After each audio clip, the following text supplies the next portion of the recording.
नमस्कार।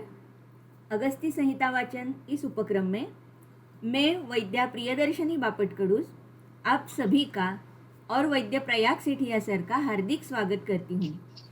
श्री चरक संहिता चिकित्सा स्थान अष्टादशोध्याय कास चिकित्सा का हमारा वाचन चल रहा है और वातज कास की चिकित्सा के अंतर्गत हम रासनाघृत तक आए थे और रासनाघृत के कंटेंट्स हमने देखे थे, लेकिन फलश्रुति जो है उसकी शुरुआत आज सर करने वाले हैं। तो मैं सर से अनुरोध करती हूँ कि वाचन का प्रारंभ करें। धन्यवाद मैम। हमारे सत्र की शुरुआत हम प्रार्थना से करते हैं। ओम सहनावतु सहनौ भुनक्तु सह वीर्यं करवावहै तेजस्विनावधीतमस्तु मा विद्विषावहै। ओम शांति शांति शांति।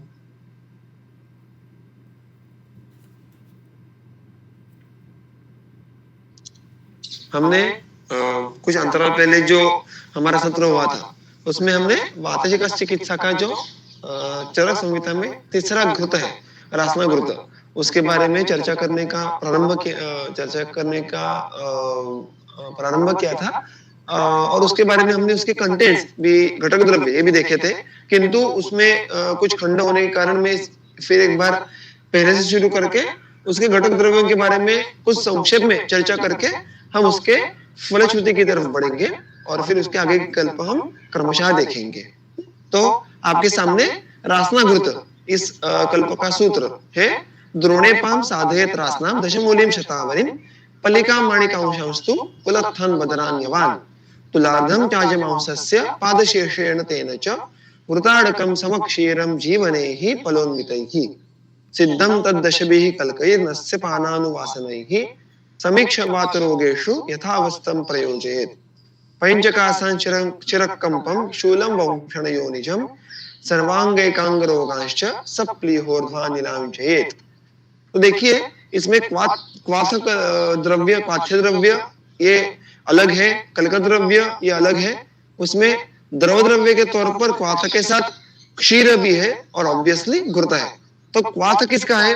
तो हमने इसके पहले जो दो घृत कल्पनाएं देखी थी, एक तो कंटकारी घृत और उसके बाद पंचकोलाद्य घृत। उसमें जो देखा था हमने कि उसमें पिप्पल्यादि इत्यादि कल्क द्रव्य थे कि उनमें सबसे पहले तो अमृता कंटकारी इतने ही क्वाथ्य द्रव्य थे और दूसरे घृत में सिर्फ क्षीर इतना ही द्रव द्रव्य था, किंतु इसमें क्वाथ में बहुत सारे घटक द्रव्य है।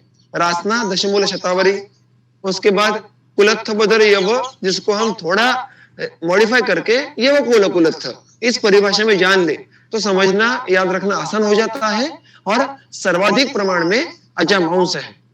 और हमने ये बात देखी थी कि ये सारे घटक द्रव्य ये कुल मिलाकर एज अ समूह उत्तम वात शमन करने वाले हैं। इसमें से रासना दशमूल तथा यवकुल कुलत्थ ये समूह में वात के गति पे बहुत ही अच्छा कार्य करते हैं। अतः निरूहण गण में जब भी हमें वात के गति को ठीक करना है, उसको प्राकृत गति में प्रस्थापित करना है, तब इस प्रकार के द्रव्यों का उल्लेख देखने के लिए मिलता है। आप चरक सूत्र स्थान अध्याय क्रमांक 2 देख लीजिए या अष्टांग हृदय सूत्र स्थान 15 देख लीजिएगा। और अतः बहुत सारे निरूह के योगों में, बहुत सारे बृहत्त्रयी के सिद्ध तैल योगों में हमें इन द्रव्यों का समावेश किया हुआ देखने के लिए मिलता है। शतावरी ये द्रव्य वैसे देखने के लिए जाए तो वात निरूहण से अधिक वात शमन करने के लिए सक्षम है। शतावरी ये स्वयं उत्तम ब्रूहण द्रव्य है। रस, मांस, शुक्र इन धातुओं का बलवर्धन करना ये उसकी क्षमता है। और उसके साथ साथ जो दूसरा सर्वाधिक प्रमाण में जो द्रव्य इस क्वाथ्य द्रव्य है वो है अजामांस। अजामांस ये ब्रूहण करने वाला सर्वोत्तम द्रव्य है और यहाँ पे उसका समावेश करके उन्होंने इस घृत का जो मुख्य कर्म ब्रूहण है उसके साथ साथ स्नेहन है, इसको अंडरलाइन किया है। जब भी हम घृत के कर्मों को समझते हैं, देखिए आप किसी भी कल्प को, किसी भी द्रव्य को जब उसके कार्मुकता को समझना है तो वह षड्विध उपक्रमों के बाहर नहीं जाने वाला। षड्विध उपक्रम में से एक या अधिक कर्म वो कल्प करने ही वाला है, उसका तारतम्य बदलता है और उसके जो कर्म के सूक्ष्म सूक्ष्म भेद है वो बदल सकते हैं, लेकिन कोई भी कर्म इन ये 6 कर्मों के परे नहीं है। तो उसी तर्क से अगर हम इस रासना घृत की तरफ भी देखें तो इस अजामांस और उसके आगे चलकर जो क्षीर आएगा उनके आधार पर इसका एक सर्वोत्तम जो कर्म होता है वो होता है ब्रूहण। और हमने ये बात देखी थी कि ब्रूहणम शमनम तो है वो वायु पिता निलस्य च, कि ब्रूहण ये वायु का शमन ही है। तो ये इस प्रकार के कर्मुकता इस रासना घृत की प्रधान है, अर्थात उसके साथ साथ अजामांस, शतावरी, साक्षात क्षीर, घृत, ये सारे मिलाकर इसकी स्नेहन कार्मुकता का जो उत्कर्ष है वो साध्य करते हैं। और अतः ब्रूहण, स्नेहन इन कर्मों के आधार पर वात शमन करना, उसके साथ साथ वात की गति को प्राकृत करना, ये सारे कर्मों के द्वारा उत्तम वात शमन कार्य इस रासना घृत का होता है। घृत मैंने कहा वैसे एक अड़क है। हमने जो द्रवद्वैगुण्य नियम देखा था उसके आधार पर इसका 2 अड़क इतना प्रमाण हमें स्वीकृत करना होगा। वही तर्क आगे देख सकते हैं कि द्रव्य क्वाथ ये 2 अड़क लेना है, क्षीर ये घृत के समान यानी 2 अड़क लेना है, और कल्क में केवल जीवनीय द्रव्य इतना ही उल्लेख किया है। तो ये ग्रंथ का अधिकरण चरक संहिता होने के कारण चरक संहिता सूत्रस्थान अध्याय क्रमांक 4 इसमें जो भी महाकषाय है उसमें जीवनीय द्रव्यों के जो जीवनीय गण के जो 10 द्रव्य है उनका समावेश यहाँ पे हमें करना है। देखिए यहाँ पर भी उन्होंने कौन से द्रव्य लेने हैं, उन द्रव्यों का नाम निर्देश ना करते हुए उनका जो गण है जो कर्म के द्वारा निर्दिष्ट किया है उसका उल्लेख किया है, विच अगेन इंडिकेट्स कि इस घृत विशेष से हमें जीवन कर्म होना यह भी अपेक्षित है। और इसका देखिए जब इसके पहले के जो 2 घृत योग थे उनमें पान इतना ही उसका जो एक मोड ऑफ एडमिनिस्ट्रेशन ये अपेक्षित था, लेकिन यहाँ पे ग्रंथकार स्वयं कह रहे हैं कि इसका प्रयोग आप नस्य पानानुवासन ही, आप नस्य अथवा पान अथवा अनुवासन के द्वारा भी कर सकते हैं। देखने के लिए जाए तो यह सिद्ध घृत कल्पना है और प्रायः अनुवासन के लिए हम एकल सिद्ध घृत का उपयोग कम करते हैं, किंतु ऐसी अवस्थाएं आती है जहां पे हमें तैल घृत एक साथ या उनके यमक स्वरूप या कभी कभी केवल घृत का भी उपयोग करना आवश्यक होता है। कुछ व्यक्तियों में, कुछ रुग्णों में तैल का उपयोग करना यह पूर्णतः अनर्ह होता है, वो लोग उसके लिए अनर्ह होते हैं या उनकी व्याध्यावस्था उसके लिए अनर्ह होती है। तो ऐसे अवस्था में ग्रंथ में निर्दिष्ट इस प्रकार के घृत उपयोग में आते हैं। देखिए आप ऐसे बहुत सारे कल्पों में ऐसा देख सकते हैं, स्पेशली सिद्ध स्नेहों के फलश्रुति में, कि वो कहीं कहीं निर्देश करते हैं, कहीं कहीं निर्देश करते नहीं है कि किस प्रकार यहाँ पे प्रयोग करना आवश्यक है। कुछ स्नेहों में वो कहते हैं कि वहां पे उसका पान कीजिए, कुछ स्नेहों में उसका उल्लेख नहीं होता, हमें उसके अधिकरण वशात वो बात समझ के लेनी होती है। और कुछ स्नेहों में वो चतुष्ट प्रयोग कीजिए या इस प्रकार नस्य पान अनुवासन कीजिए, ऐसा कहते हैं।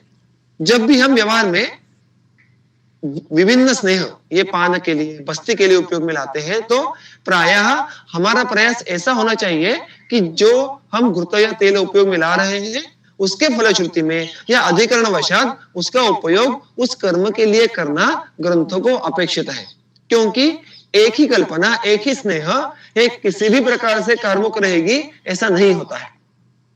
जैसे यहाँ पे देखिए कि रासना घृतों को अगर उन्होंने कहा है कि उसका अनुवासन प्रयोग कर सकते हैं तो इसका अर्थ है कि अनुवासन प्रयोग के लिए भी रासना घृत उतना ही सक्षम होगा।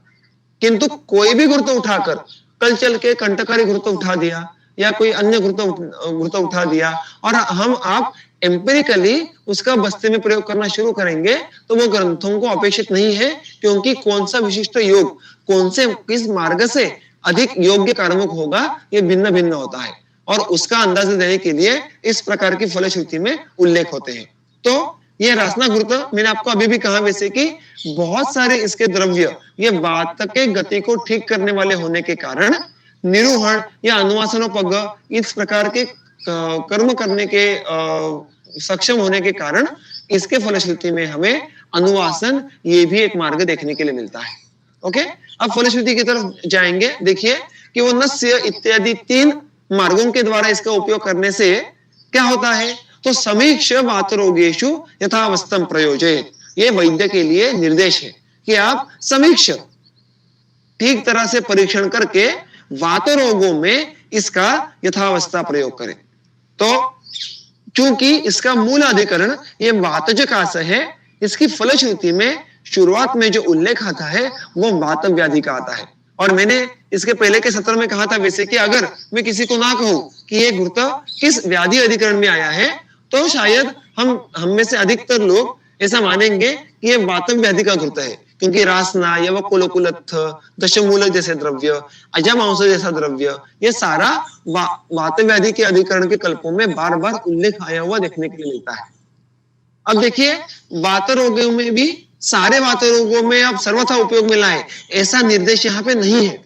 यथावस्थम प्रयोज्य, यथावस्थम कैसे ढूंढना है, तो हमने अभी कर्म के दृष्टिकोण से इस घृत को देखा था, तो देखा था कि ब्रूहण, स्नेहन, जीवन कर्म ये इसके प्रधान कर्म है।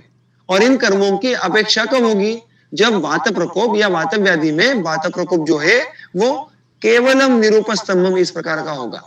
जब कफ का मार्गावरोध हो या सामता हो, ऐसे अवस्था में इस घृत का कर्म इतना अच्छा नहीं होने वाला है।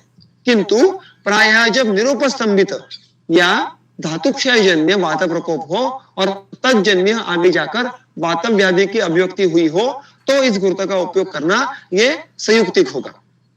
इसीलिए यथावस्था में हमें एक बात स्वीकार करनी है कि धातुक्षयजन्य या निरूपस्तंभित वात प्रकोप जन्य जो वात व्याधि होंगे उनमें इसका प्रयोग करें। आगे चलकर कौन से विशिष्ट वात व्याधियों में हम इसका उपयोग कर सकते हैं वो आगे जाके फलश्रुति में आएगा, हम तब उसका विस्तार देखेंगे। इसकी बात की जो फलश्रुति है वो है पंचकासान। अब पंचकासान ऐसा स्पेसिफिक मेंशन करने की आवश्यकता क्यों है, क्योंकि सर्वप्रथम तो हम यहाँ पे वातजकास की चिकित्सा देख रहे हैं और इसमें जिन योगों का वर्णन आया है तो इसका तर्क क्या होता है कि इनका उपयोग हम वातजकास में करेंगे।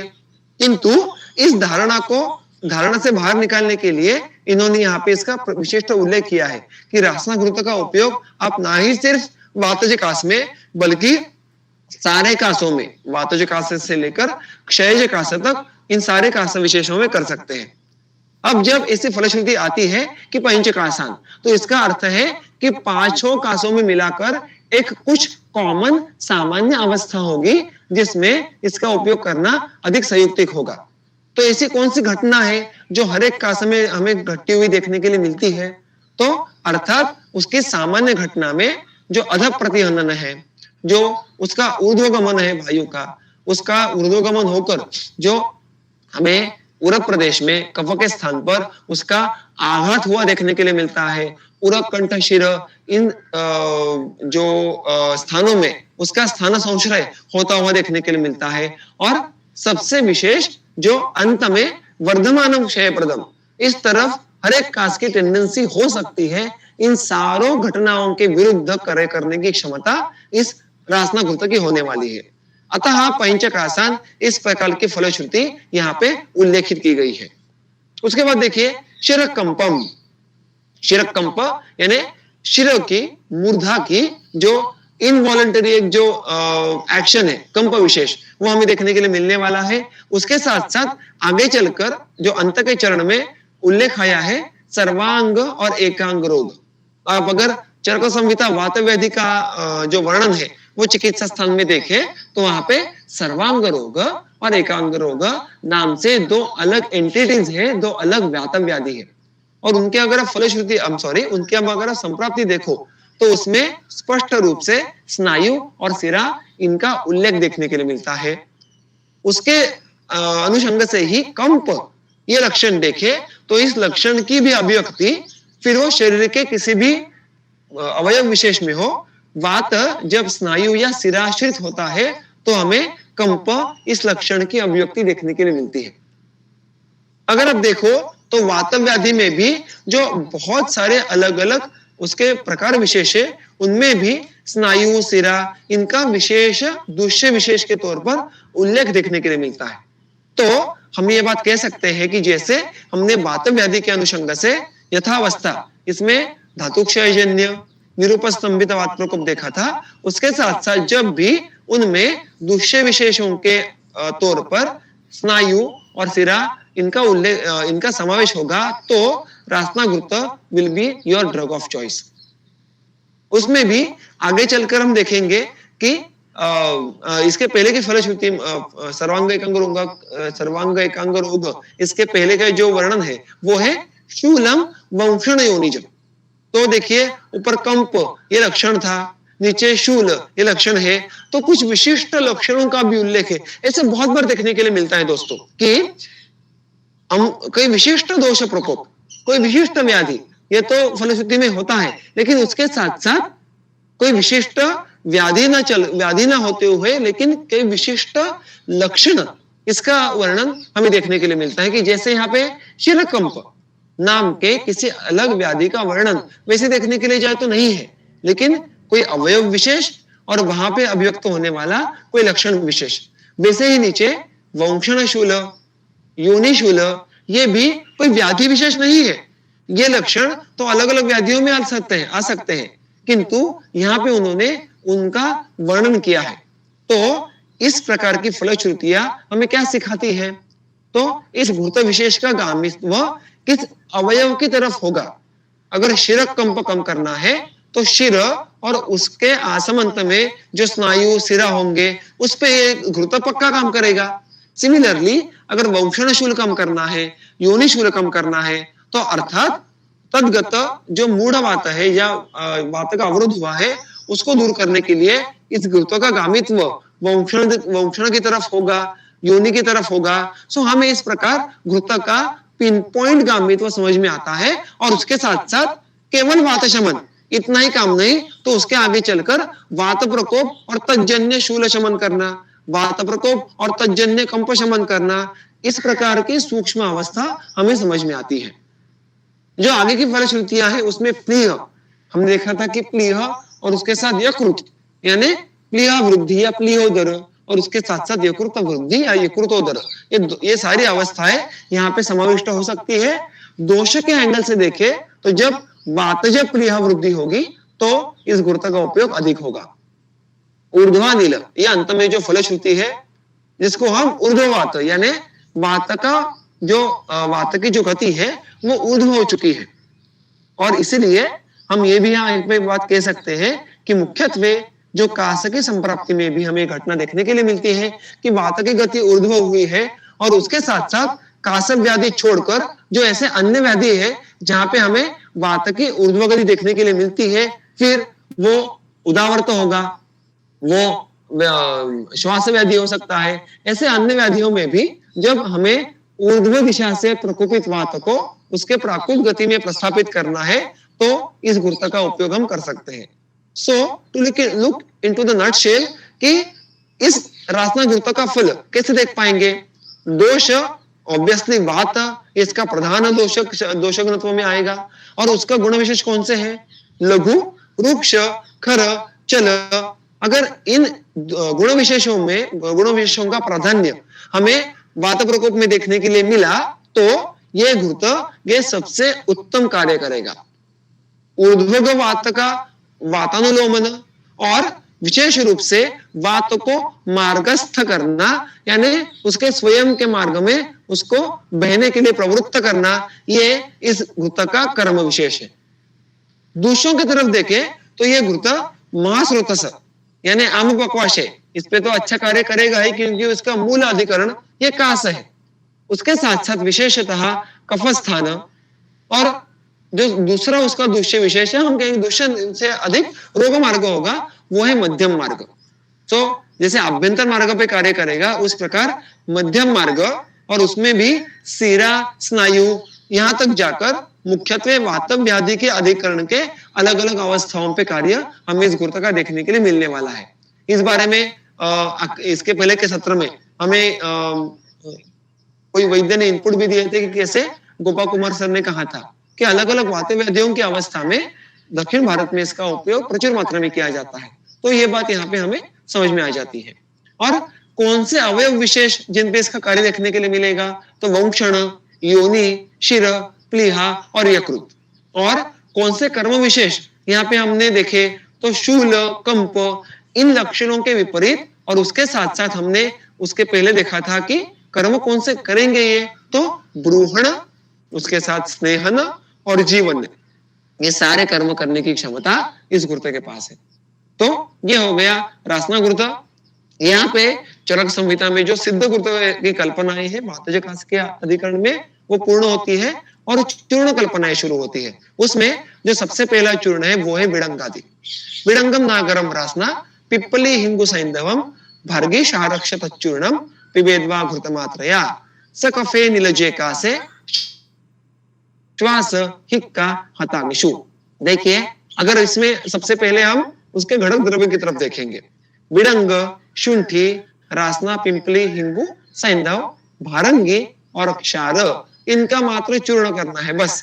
इसके निर्माण में अन्य कोई संस्कार की अपेक्षा नहीं है। अतः इसका अध्ययन करना ये तुलनात्मक रीत्या सुलभ है। इनमें जो भी घटक द्रव्य है उनमें अगर आप देखो तो इनको साझे रूप से देखें, संयुक्त रूप से देखें, तो उष्ण गुण का आधिक्य ये हमें सीधा सीधा देखने के लिए मिलता है।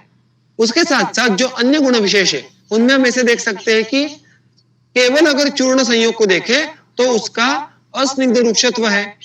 प्रायः अधिकांश वनस्पतियां ये तीक्ष्ण, और वनस्पतियों नहीं कहूंगा क्योंकि इसमें क्षार वगैरह भी है, तो अधिकांश घटक द्रव्य ये तीक्ष्ण, लघु, इन गुण विशेषों से युक्त है। और इसका प्रधान रस देखने के लिए जाए तो वो कटु है। तो इनका अगर हम चूर्ण विशेष का दोषों पे कार्य देखने का प्रयास करें तो ये एक साथ वातानुलोमन करेंगे और कफ पे क्या कार्य करेंगे, तो कफ विलयन एवं कफ छेदन, ये इनका कार्य विशेष होने वाला है। किंतु इसकी सेवन विधि ये विशेष है। देखिए वो क्या कहते हैं, पिबेद व घृतमात्रया, घृतमात्रया पिबेद। पिबेद व यहाँ पे विकल्प यानी बा कहाँ है, यानी आप इसको घृत के साथ पी सकते हैं, तो इसके घृत के साथ पी सकते हैं। इसको बा, इस विकल्पवाचक अव्यय से क्या कहना है कि आप इसका लेहन भी कर सकते हैं, तो इसका लेहन भी कर सकते हैं, इसका पान भी कर सकते हैं। घृतमात्रया इस शब्द की टीका पर, इस शब्द पर जो टीका की है चक्रपाणी जी ने, वो कहते हैं कि चूर्ण का आलोड़न हो इतनी मात्रा में घृत लेना है, यानी आपको इतनी मात्रा में घृत लेना पड़ेगा कि जिसमें चूर्ण मिश्रण कर कर आप उसको पी सकते हैं। आपको वहां पे उसको एक ही या दो घूंटों में उसको पेट में उसका निर्गलन ये करना है। तो ये उसका सेवन विधि। और अनुपान, अनुपान इन द सेंस की सह या अनु या पश्चात पीयते इति अनुपानम, इस तरह से यहाँ पे उसको हम अनुपान कहना है। अब देखिए यहाँ पे घृत के साथ सेवन करने के कारण इस संयोग के रुक्षता का पराभव होता है, काफी हद तक उसका कर्म ये कम हो जाएगा और स्निग्ध गुण की, स्नेहन कर्म की वृद्धि हमें देखने के लिए मिलने वाली है। और उसी कारणवशात वातघ्नत्व की भी वृद्धि हमें अंत में देखने के लिए मिलने वाली है। तो केवल चूर्ण विशेष के गुणों पे ना जाकर उसके सेवन विधि अनुपान को देखे तो ये बात समझ में आती है कि यहाँ पे उसका कफघ्नत्व कम होने वाला है, वातघ्नत्व बढ़ने वाला है, स्नेहन कर्म ये बढ़ने वाला है। और यहाँ पे जो मैंने कहा था कि इसका आप लेहन भी कर सकते हैं और पान भी कर सकते हैं, तो कब इसका लेहन करना है, कब उसका पान करना है, इसका बहुत ही सुंदर जो वर्णन आता है वो चरक संहिता चिकित्सा स्थान अध्याय क्रमांक 11 में आता है। वहां पे उन्होंने कहा है कि जब भी इस प्रकार कोई वहां पे उसका अधिकरण, ये वहां पे जो सर्पी गुण आते हैं या सर्पी गुण जैसे ही अन्य कल्प आते हैं उस अनुषंग से है, लेकिन उसका हम अन्य जगह पे भी तर्क युक्त उपयोग कर सकते हैं। देखिए वहां पे क्या सूत्र है कि घृतंतु पित्ते अभ्यधिके लियात वाते अधिके पिबेत। जब भी आपके सामने रुग्ण में घृत सेवन की अवस्था है तो उसमें संभाव्य क्या हो सकते हैं, दोषाधिक्य, तो पित्ताधिक्य है या वाताधिक्य है, क्योंकि घृत के दोषघ्नत्व में वात पित्त घनत्व, इसका जो श्रेष्ठत्व है ये सबको ज्ञात है। तो उसमें अगर पित्त का प्राधान्य हो तो घृत का लेहन करना है, और वात का प्राधान्य हो तो उसका पान करना है। लेहन कैसे करेंगे? तो घृत को द्रुत किए बिना, लिक्विफाई किए बिना उसको वैसे ही चम्मच में लेके चाट के खाना है, उसको हम कहेंगे लेहन। और जब पान की अपेक्षा होती है तो उसको द्रुत करना है, लिक्विफाई करना है, और वो जब कोष्ण हो तो उसका एक साथ, जैसे आप पानी पिएंगे या कोई क्वाथ पिएंगे, वैसे आपको घूट घूट उसका पान करना है। तो यहाँ पे घृत बदल नहीं रहा है। अगर आप कोई भी, फॉर एग्जाम्पल यहाँ पे जो रसना घृत आया था, या आगे चलकर कोई भी घृत आप सिद्ध घृत देख सकते हैं, कंटकारी घृत है, दाढ़ीमादी घृत है, कि घृत में बदलेगा नहीं, किंतु अगर उसका सेवन विधि बदल गया तो उसके दोषों पे कार्य करने की पद्धति कुछ अंश तक बदलने वाली है। अगर आपने मानो दाढ़ीमादी घृत का लेहन किया तो उसका पित्त शमन कार्य भी अभिव्यक्त हो सकता है। अगर आपने उसका पान किया तो वही दाढ़ीमादी घृत ये वात घ्न कार्य उत्तम करेगा। अब देखिए ऐसा क्यों होता है, इसका लॉजिक भी हमें एक सूत्र में दिया है। लीढ़म निर्वापयेत पित्तम अल्पत्वाद हंति न अनलम। अगर आप लेहन करें घृत का तो लेहन करने के समय हमारे उदर में, हमारे आमाशय में घृत की मात्रा कम जाती है, क्योंकि हम लेहन एक साथ कितना कर सकते हैं? तुलनात्मक रीत्या अल्प मात्रा में करते हैं। तो अल्प मात्रा में जब घृत का लेहन करके उसका सेवन करते हैं तो वो सबसे पहली बात तो पित्त का निर्वापन करेगा। निर्वापन, इसका टीकाकार ने अर्थ दिया है कि शमन करता है, किंतु निर्वापन का अगर आप शब्दशः अर्थ देखो तो उसका जो शब्दशः अर्थ है वो है बुझाना, टू एक्सटिंग्विश। तो जब भी पित्त ये उष्ण गुण से बड़ा है मुख्यत्वे, या पित्त में बाकी गुणों से अधिक उष्ण गुण की वृद्धि ये हुई है, और हमें आग को बुझाने जैसे ही पित्त को बुझाने की नौबत आई है, तो हम इस प्रकार का लेहन करेंगे। तो उष्ण गुण विशेष की वृद्धि जिस पित्त प्रकोप में हुई है, तब चलकर हम उसको शमन करने के लिए घृत का लेहन करेंगे, ये बात यहाँ पे कही है। और इस प्रकार का सेवन करेंगे तो अग्नि का हनन नहीं होता, अग्नि की रक्षा होती है।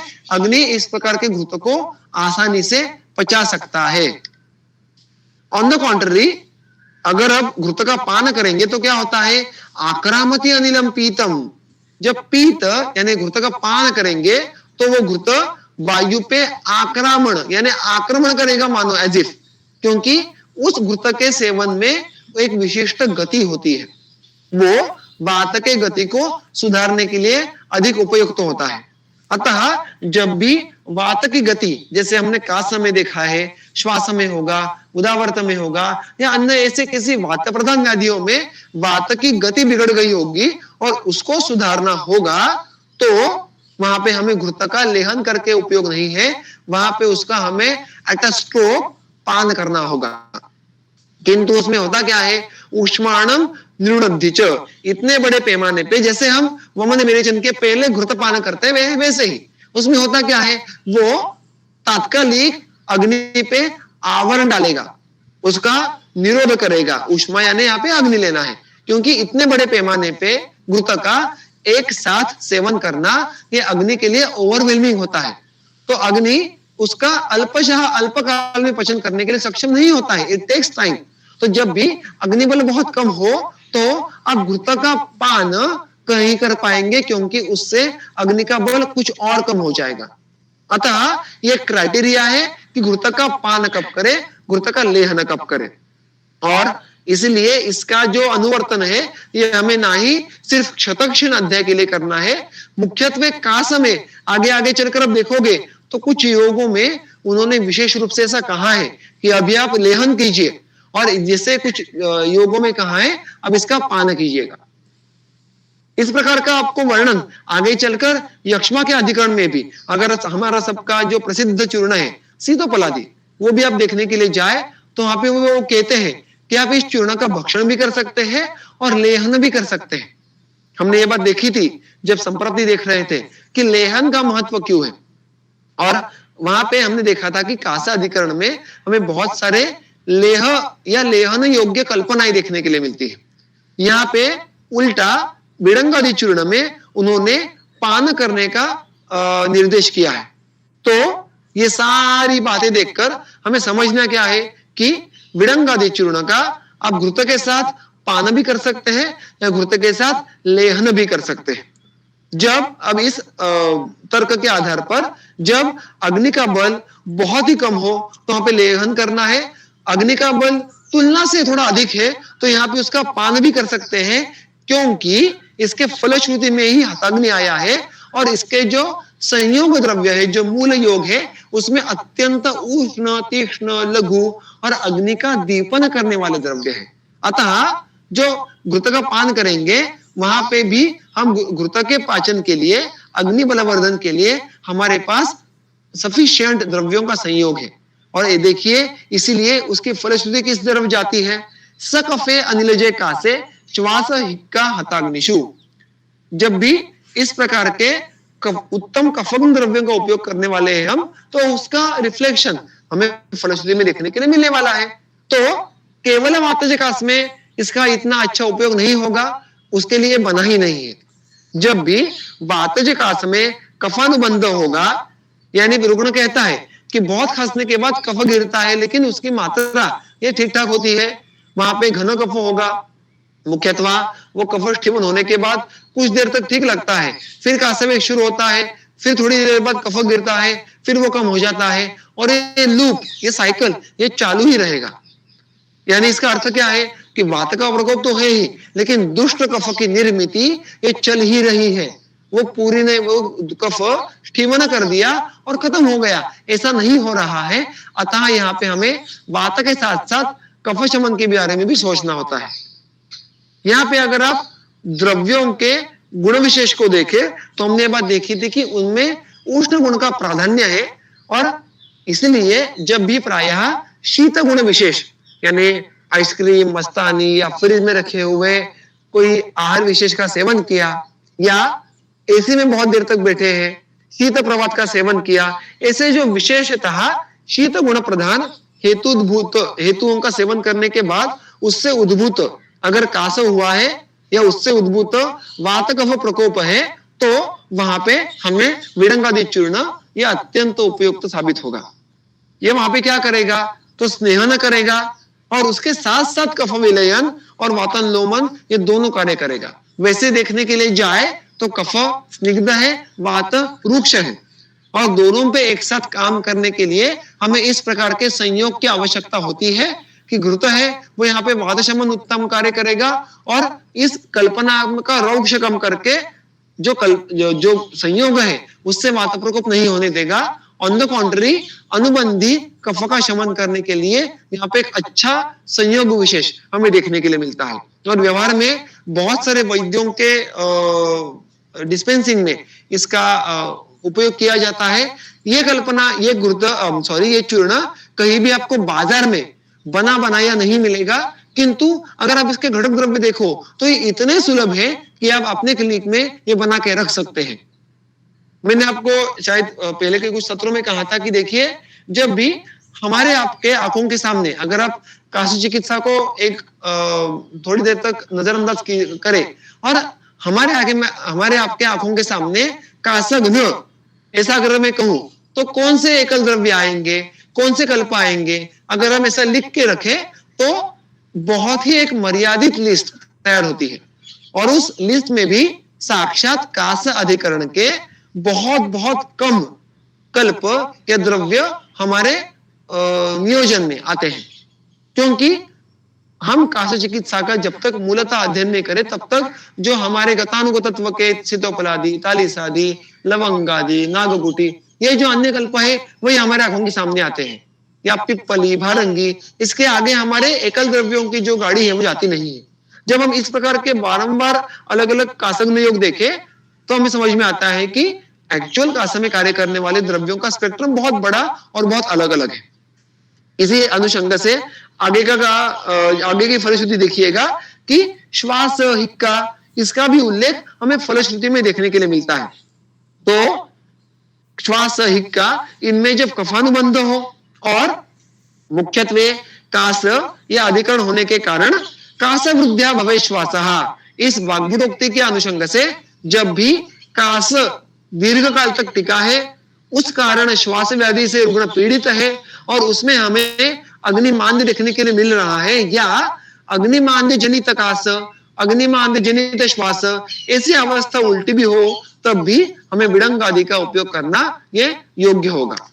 हताग्नि, हत इस शब्द का अर्थ है मृत, तो इट इंडिकेट्स कि अग्निमांद्य सीवियर है, अति मंदाग्नि है, और ये इस घृत की इस योग की दीपन कर्म की तरफ निर्देश करता है।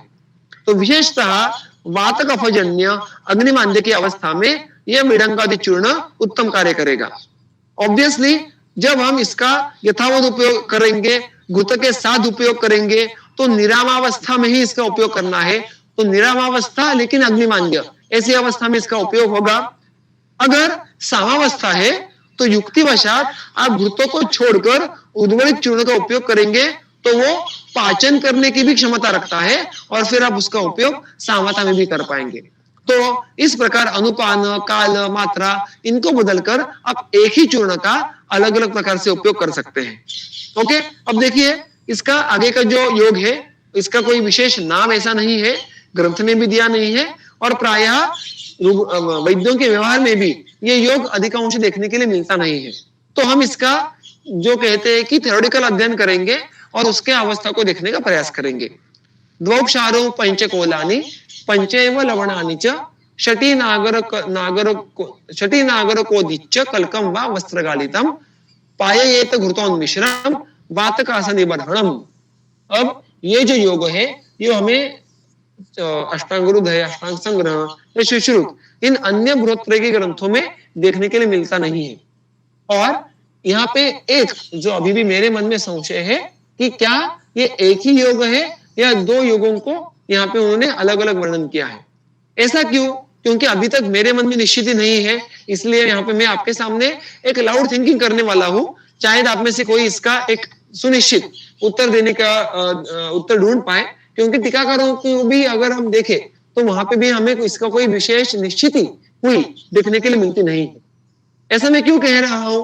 देखिए, जो पहला उसका जो चरण है, द्वौक्षारौ पंचकोलानि पंचैव लवणानि च, कि दो क्षार, पांच पंचकोल यानी पिप्पली पिप्पली मूल चव्य चित्रक नागर, और 5 लवण यानी संवत्सरम सैंधवम च सामुद्रम औद्भिद बीड़, ये 5 लवण, ये मिलाकर यहाँ पे पहले पंक्ति में, पहले चरण में द्रव्य आते हैं। और आगे चलकर देखिए, अब पहली पंक्ति में समुच्चय के लिए च, एव, इन प्रकार के अवयवों का उल्लेख किया है, और दूसरी पंक्ति में शटी, शुंठी, उदिच्च, इनका कल्क करो, वो वस्त्रगालित होगा और उसका विकल्प से उपयोग कीजिए। वाह, ऐसा कहाँ है? तो यहाँ पे हमें एक बात देखने के लिए मिलती है कि इसकी जो पहले द्रव्य है ये सारे क्लासिकल कफवातग्न है। आप देखिए, क्षार होंगे, पंचकोल होंगे, लवण होंगे, तो ये कफ विलयन करना, कफ छेदन करना और उसके साथ साथ वात शमन करना उसके लिए अधिक श्रेष्ठ है। और आगे चलकर अगर देखो कि षटी नागर को उदिच्च, इनको अगर पहले के द्रव्य संयोग से तुलना करें, क्योंकि यहाँ पे वाह विकल्प ऑप्शन आया है, तो इन दोनों पंक्तियों में जो दो अलग अलग द्रव्यों को संयोग को देखे तो उनके कार्मुकत्व में बहुत भिन्नत्व है। क्योंकि उदिच्च यानी उशिर भेद, यह अत्यंत शीत, तिक्त, इस प्रकार का द्रव्य है, उसमें क्षार पंचकोल जैसे कार्मुकत्व नहीं होने वाला। अब इसलिए अगर तुलना करें तो यहाँ पे दो संभावना क्या हो सकती है? तो अगर द्वौक्षारों से लेकर लवणानि तक इसको अलग योग ऐसा माने तो विडंगादि चूर्ण के फलश्रुति का हम अनुवर्तन कर सकते हैं, क्योंकि इसके कंटेंट्स की जो रिफ्लेक्शन है गुणों का, कर्मों का, वो विडंगादि के साथ बहुत मेल खाता है। किंतु अगर हमने ऐसा नहीं करना है और दोनों को एक साथ देखना है तो दो क्षार, पंचकोल, पंचलवण, शटी, शुंठी और उदिच्च, इनको एक साथ देखना पड़ेगा। लेकिन फिर ऐसा करे तो आगे चलकर जो ये वा नाम का अव्यय जो शब्द आया है, जो विकल्प दर्शाता है, ऑप्शन दर्शाता है, उसका उपयोग कैसे करना है ये प्रश्न रह जाता है। हम अगर दूसरे जो शटी, नागर, उदिच्च इतने ही द्रव्य संयोग को देखें तो देखिए, शटी पुष्कर मूल ये विशेष रूप से श्वासग्न है, जो ये बात दर्शाते हैं कि इनका कर्मकत्व प्राणवह स्रोतस् पे बहुत ही वैशिष्ट्यपूर्ण है। अब देखिए, प्रायः शटी और करचूर या सुगंधी कचोरा वैसे देखने के लिए जाए तो ये द्रव्य मूलतः अलग अलग है, लेकिन आजकल बाजार में बहुत बार दोनों के नाम से हमें सुगंधी कचोरा यही मिलता है। तो शटी और पुष्कर मूल ये दोनों एक साथ मानो जोड़ी के रूप में हमें बहुत सारे श्वास शमन, काश शमन करने वाले योगों में देखने के लिए मिलते हैं, और हम इनका एकल उपयोग आभ्यंतर चिकित्सा में इतना नहीं करते, किंतु इनके पास व्याधिघ्नत्व, काशघ्नत्व और श्वासघ्नत्व बहुत ही श्रेष्ठ है। उसके साथ देखिए शुंठी और उदीच्च, आगे चलकर भी हम देखने वाले हैं कि ऐसे अतिशीत, तिक्त, रसात्मक द्रव्यों का उल्लेख हमें काश चिकित्सा में देखने के लिए मिलता है। अब उदीच्च वैसे देखने के लिए जाए तो वातशमन करने वाला द्रव्य नहीं है, उशीर भेद ऐसा उदीच्च को कहते हैं। आगे चलकर हमें मुस्ता भी देखने के लिए मिलता है, तो उसका यहाँ पे कर्मकत्व क्या होगा? तो उस्ता, मुशीर ये पित्तघ्नत्व के साथ साथ उत्तम कफघ्न भी है। ये बात बहुत बार हम भूल जाते हैं। तो जब भी कफानुबंध की अवस्था में हमें द्रव्यों का चयन करना है, तो जो ये मुस्ता, उशीर या उनके अलग अलग भेद, इसका हम उपयोग कर सकते हैं। तो शायद से यहाँ पे उसका कफघ्नत्व अभिव्यक्त हो, इसलिए उसका संयोग शटी, शुंठी इससे किया होगा। तो छठी, शुंठी और उदीच्च इनका कल का करना है, उसको वस्त्रगालित करना है। वस्त्रगाल जिसको कहते हैं मराठी में, कि वो इतना फाइन होना चाहिए कि वो वस्त्र से बाहर निकल जाए, और उसको घृत मिश्र करना है। और घृत मिश्र करके क्या करना है, देखो यहाँ पे भी विधि विशेष का वर्णन किया है, पाययेत, उसका पान कीजिएगा। अगर पान करेंगे तो वात कास निबर्हणम, वातज कास का वो नाश कर देगा। अब आप देखो कि शुंठी ये कटु होने के बावजूद वैसे अगर आप यथावत उपयोग करें तो पित्त अविरोधी है, वो तुरंत पित्त प्रकोप करेगी, उष्ण होने के बाद भी, कटु होने के बाद भी ऐसा नहीं है। उसके साथ साथ यहाँ पे हमने उदीच्च का संयोग किया है और एक तरफ छठी है। तो ऐसे मानो अलग अलग पार्टियों से अलग अलग नेता एक साथ आए और गठबंधन करे, वैसे यहाँ पे देखने के लिए मिलता है कि छठी जो कफवातग्न है, शुंठी ये भी कफवातग्न है, लेकिन मधुर विपाकी, तिक्त रस की, स्निग्ध होने के कारण वो तुरंत पित्त प्रकोप करेगी ऐसा नहीं है, काफी हद तक पित्त विरोधी है, पित्त अविरोधी है। और उदीच्च ये तो क्लासिकल कफ पित्तग्न है। तो समुच्चय में देखे तो वातकास निबर्हणम किस अवस्था में? मुख्यत्वे घृत मिश्र पीने के बाद वो पित्तानुबंध की अवस्था में अच्छा कार्य करेगा, ऐसा हम सोच सकते हैं।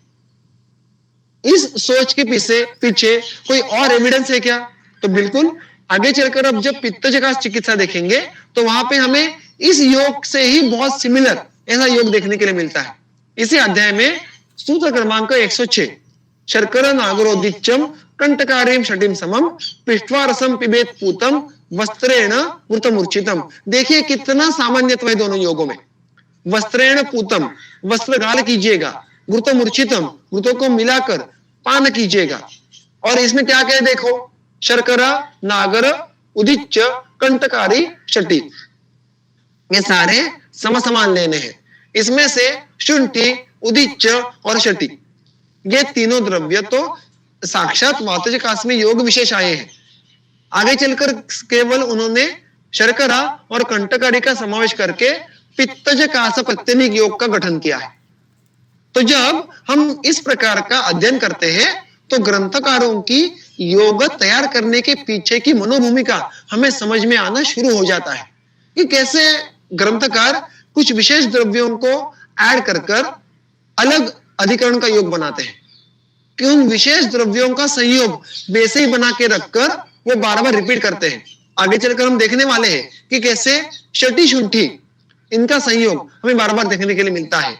छठी, पुष्कर मूल इन द्रव्यों का संयोग हमें बार बार देखने के लिए मिलता है, क्योंकि इस प्रकार के कुछ विशिष्ट द्रव्य जब एक साथ संयोग में उपयोग में लाए तो उनका संयोग का विशेष जो कर्म है वो कुछ अलग होता है, विशेष होता है।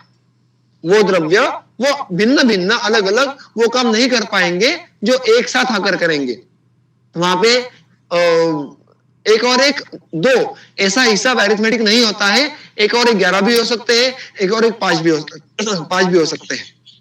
तो इस प्रकार का जब संयोग आप बार बार ग्रंथ पढ़े, मुख्यत्वे चिकित्सा स्थान या अष्टांग हृदय और सुश्रुत के जैसे ग्रंथों में से उत्तर स्थान, जहां पे बहुत सारे योग आए हैं, उन योगों का बार बार पढ़े तो यह बात समझना प्रारंभ हो जाता है या किस विशिष्ट द्रव्यों को बार बार एक साथ उपयोग में लाया गया है। और ऐसे अध्ययन बहुत सारे वैद्यों ने अभी तक किए हैं और अलग अलग ग्रंथों में, पुस्तकों में, अलग अलग व्याख्यानों में आप ये बात समझ सकते हैं। जैसे आई गेस बावड़ेकर सर ने ये बात हमारे सामने लाई थी कि कुटेज और कुटकी इन 2 द्रव्यों का एक साथ उपयोग बहुत अलग अलग अवस्थाओं में देखने के लिए मिलता है। उनमें सामान्यतः क्या मिला सर को कि प्रायः आमाशयगत दोष संचिति हो तो कुटेज कुटकी ये साथ में आए हुए देखने के लिए मिलते हैं।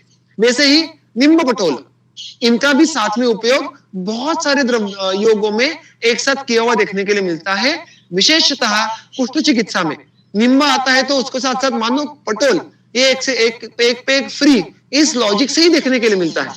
और ऐसे बहुत सारे संयोग 2 द्रव्यों के, 3 द्रव्यों के, 4 द्रव्यों के, ये हमें पूरे ग्रंथों में यहाँ वहां पे फैले हुए देखने के लिए मिलते हैं। जैसे हमने जस्ट रासनागुरुता में देखा था, ये वक्वलकुलत्थ।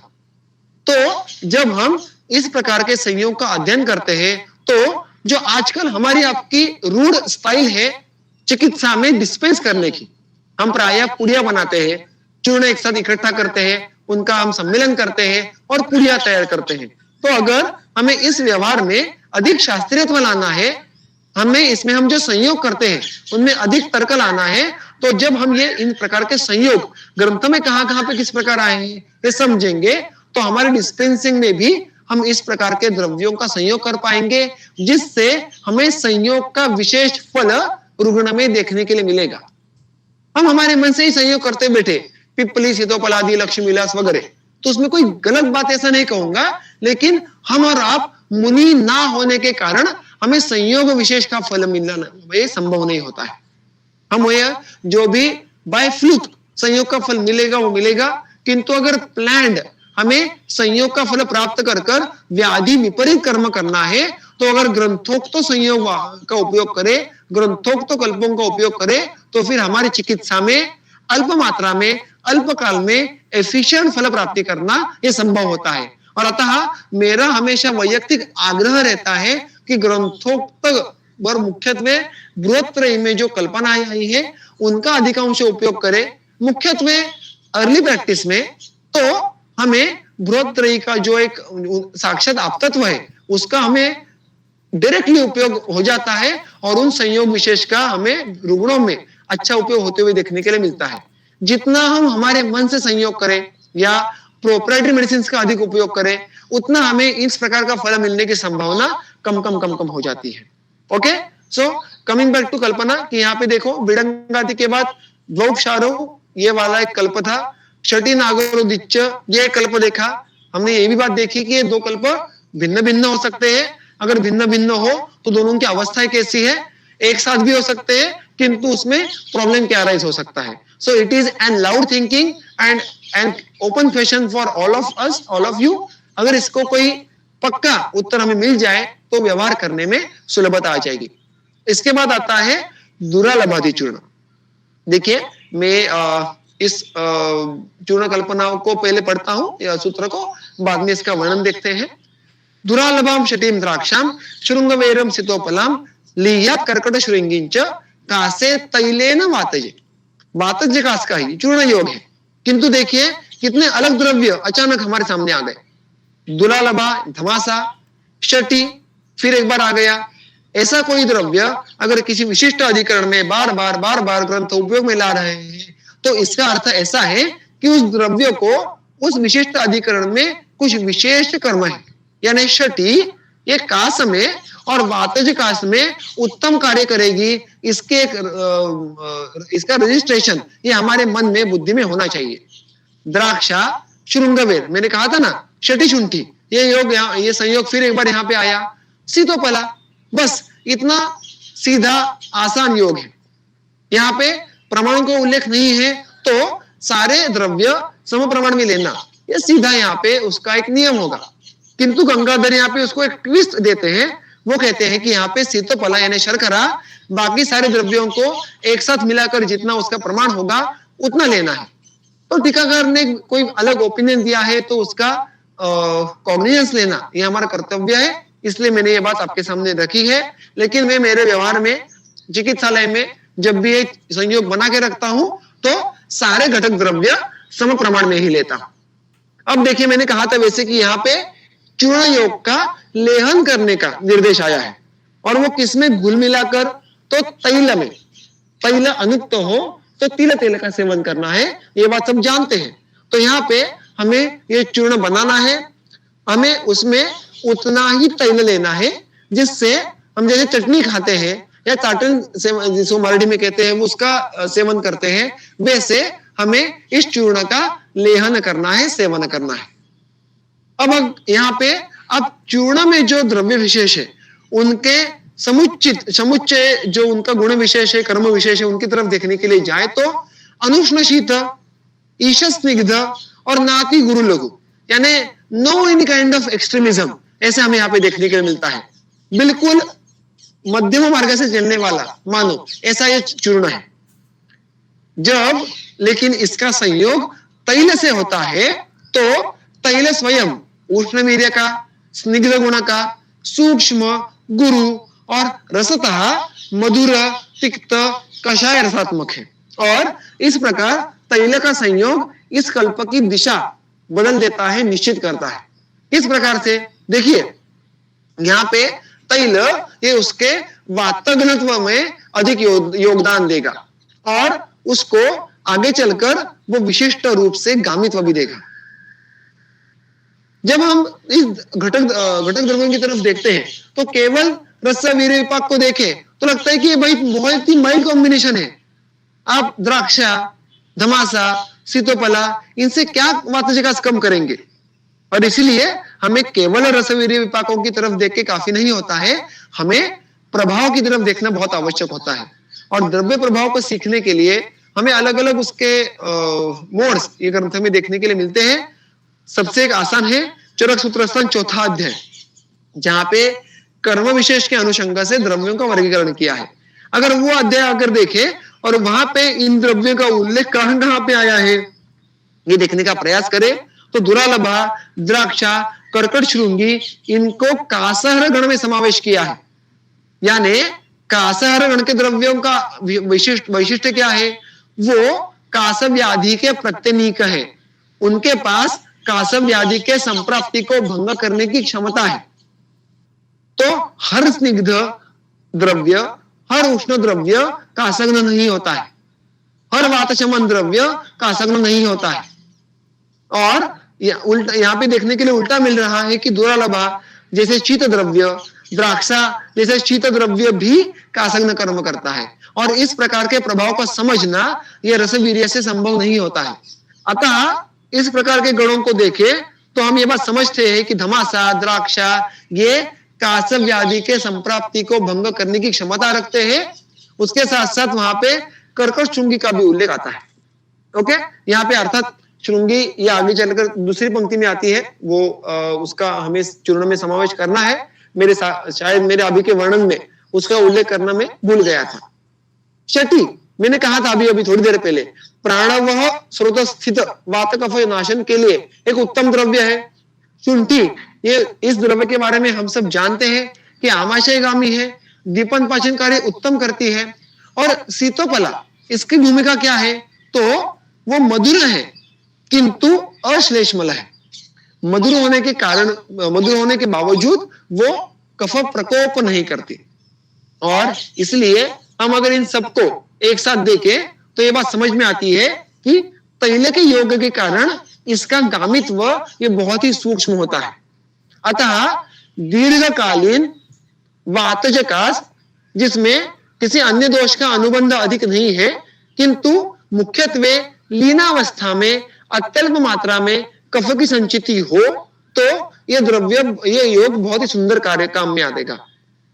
तैल होने के कारण यहाँ पे अग्निबल अच्छा होना आवश्यक है, क्योंकि तैल पचने में दुर्जर है।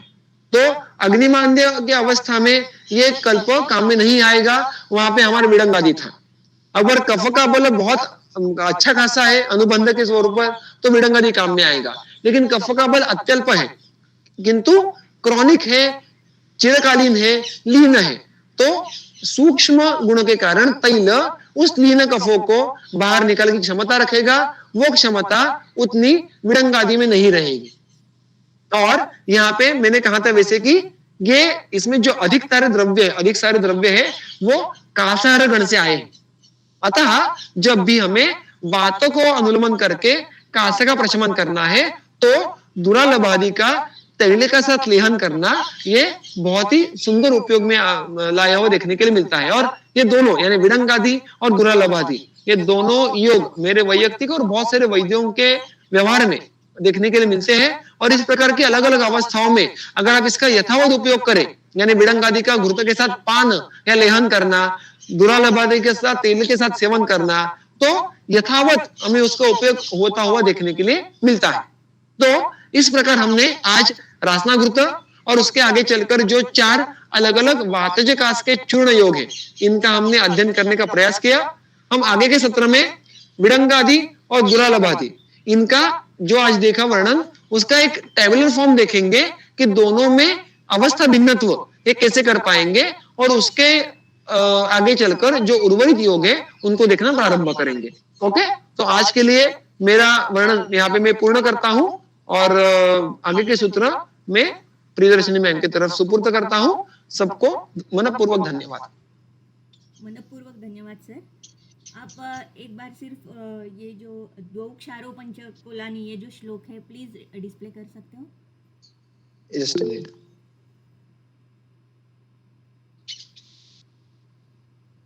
द्वौ क्षारो, हाँ। तो इसमें जैसे एक जस्ट मुझे ऐसे जो लग रहा है, मैं आपके सामने प्रस्तुत कर रही हूँ कि द्वौ क्षारो पंचकोलानि पंचैव लवणानि च, ये एक योग और ये दूसरा योग ऐसे हो सकता है या एक साथ हो सकता है, ऐसे हमने जो अभी देखा। तो जैसे सीतोपलादि चूर्ण है तो उसमें जो त्वक है, तो गोवा फड़के सर का जो पुस्तक है, तो उसमें उन्होंने बहुत ही क्लियर दिया है कि सौगंधित्वात् कफस्य दौर्गंध्यम हरति, ऐसे वहाँ पर वर्णन है। और यही वर्णन शटी के बारे में भी वहाँ पे हमें देखने के लिए मिलता है सर की पुस्तक में, कि वहाँ पर वो कहते हैं कि तिक्तकटुत्वात् सुगंधित्वाच्च कर्चुरः मुखगतम कफम तथा आमाशयगतम कफम हंति। तो मुझे ऐसा लग रहा है कि ये जो पंचकोल, द्वौ क्षार और लवण प्लस अगर ये आगे का योग ऐसे अगर हम एक साथ लेते हैं, तो कफ का अवरोध प्लस कफ का दौर्गंध्य ऐसे अगर अवस्था है, तो उसके लिए ये शटी नागर उदिच्य, इसके साथ ये द्वौ क्षारो पंचकोल और पंचलवण ऐसा एक योग हो सकता है। और अगर हमें ये 2 योग बनाने हैं तो सिर्फ अगर स्रोतोरोध है तो ये द्वौ क्षार और ये पहला योग, और सिर्फ अगर दौर्गंध्य है तो ये दूसरा योग, ऐसे शायद हम इसका प्रयोग कर सकते। तो दौर्गंध्य नाशन के लिए यहाँ पर शटी और उदिच्य का प्रयोग शायद हुआ होगा ऐसे लगता है, क्योंकि सीतोपलादि में स्पेशली वहाँ पर ऐसा वर्णन है। बहुत ही सुंदर मैम, धन्यवाद। क्योंकि सुगंध इस गुण विशेष के बारे में मेरे अध्यापन में वो वर्णन बिल्कुल नहीं था और वो बात पूरी छूट गई थी, बट बहुत ही महत्वपूर्ण है। और आपने कहा वैसे कि उदिच्य भी यहाँ पे सुगंधित है, शटी भी सुगंधित है, और दुर्गंधित कफ स्टीवन ऐसे कास्ट में हमें बहुत बार देखने के लिए मिलता है। तो मे भी इसके बाद मेरे भी व्यवहार में सुगंधी कचोरा का उपयोग ये अधिक इस प्रकार का होगा। और आपने जो गोवा फड़के का रेफरेंस दिया उसके लिए भी बहुत बहुत धन्यवाद मैम। धन्यवाद। तो और अगर शायद प्रश्न यहाँ पर है? नहीं, प्रश्न तो नहीं है। ओके, हाँ, तो मुझे ऐसे लगता है कि आज के लिए हम यहीं पर रुक रहे हैं और कल फिर से मिलेंगे 7:30 बजे। बहुत बहुत मॅडम, ह्याच्यामध्ये ते विरंगादी चूर्ण लागवण सरांच्या ह्याच्यामध्ये खूप त्यांनी सांगितलं होतं, अरुचिनाशक म्हणून ते खूप वापरतात. Okay okay okay, yes, thank you ma'am. तो आज के लिए यहीं पर रुक रहे हैं। बहुत बहुत धन्यवाद।